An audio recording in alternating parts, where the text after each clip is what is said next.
احلى كلاب ساندويتش ممكن نعمله في البيت في عيش لذيذ وجميل وهش وطري جدا، ومكوناته طريقة تحضير ولا اسهل، والمفاجأة انه من غير فرن. تعالوا نشوف ازاي. العجينة بتاعتي بعد ما جهزتها وحطيت سمسم على الوش بتاعها بدأت افردها. مكونات العجينة سهلة جدا: نص كيلو دقيق، كوباية حليب، خميرة، سكر وذرة ملح، وبس خلاص. بفرد العجينة بحيث ما تبقاش رفيعة قوي ولا سميكة قوي. هقطعها 4/4، وده السمك المطلوب، واحط كل قطعة عيش في طبق متعفر دقيق من تحت.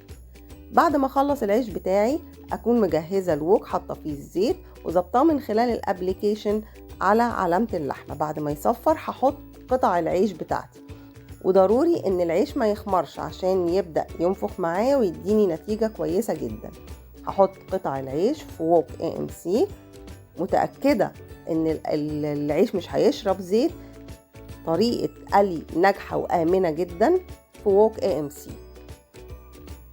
خطوة مهمة جدا ان اغطي العيش كله بالزيت، بحيث يبقى كله متغطي بالزيت عشان يديني نتيجة كويسة والعيش ينفخ معايا.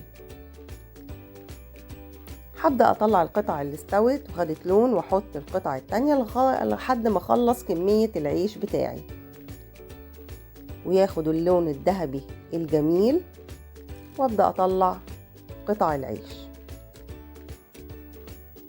الزيت بلونه بشكله، الدقيق لو تلاحظوا الدقيق اللي تحت لونه حلو جدا ما اتحرقش. هحط قطع العيش التانية. بعد ما خلصت كل كمية العيش بتاعتي، النتيجة رائعة، العيش منفوخ. هبدأ أحشيه بمكونات الكلاب ساندويتش: خس، شيدر، رومي مدخن، والصوص بتاعي مستردة، كاتشب، مايونيز. وفي دقايق معدودة خلصت الكلاب ساندويتش بتاعي، وألف هنا وشفا. شكرا AMC.